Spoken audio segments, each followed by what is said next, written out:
Il-Partit Nazzjonalista qiegħed jagħmel żbalji li jekk jingħata l-fiduċja ikunu żbalji li jkissru l-ekonomija ta' pajjiżna. Dan ġie nnotat mill-Prim Ministru mexxej Laburista Robert Abela fid-dibattitu mtella mill-Awtorità tax-Xandir fejn irrefera għan nuqqas ta' serjetà f'dak li qed jippreżenta l-Partit Nazzjonalista f'din il-kampanja elettorali.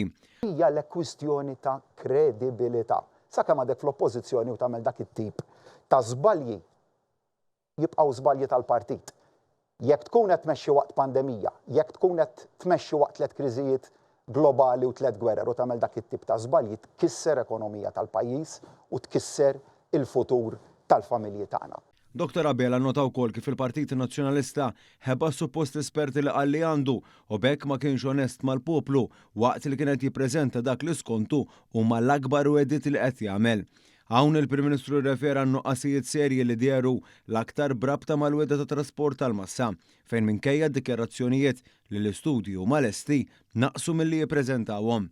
Dan fil-waqt li saret referenza għall-istudju li l-Gvern għamel dwar il-vijabilità finanzjarja ta' tali proġett u li l-Partit Nazzjonalista ikkwota ħażin. Illi dak l-istudju li ma sarx mill-Arub imma sar minn ditta tal-audit biex tara jekk finanzjarjament jistax isir jgħid ġifieri skont int ħad tagħmel proġett tal-massa illi jtella d-dejn tal-pajjiż id-deficit tal-8.2%.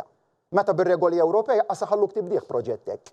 Li ttella il-dejn tal-pajjiż iktar milli kien tellaw Gonzi għal 76%.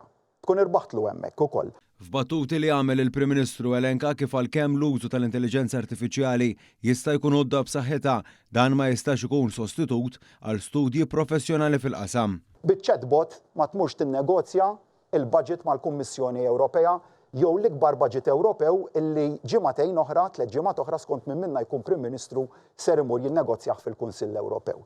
Qal illi l-AI tagħmel xogħol tajjeb ħafna vera ħlif fil-manifest elettorali tagħkom.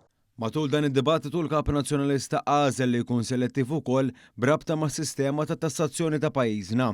Jekk naraw l-aħħar darba illi propju irrivedejna l-ola ceiling f'pajjiżna tat-taxxa personali kien propju fl-2012. Borx konvendjentament naqas milli jsemmi kif kien il-Gvern Nazzjonalista ta' Lorenz Gonzi li kien wieħed raħis fit-taxxa li qatt ma materializza.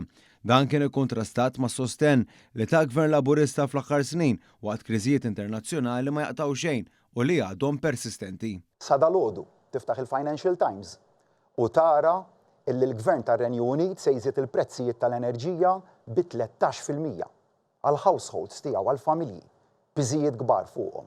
U aħna konna l-uniku gvern fl-Ewropa illi waqt pandemija, waqt 3 gwerer, waqt sensiela ta' kriżijiet żammejna kompletament stabbli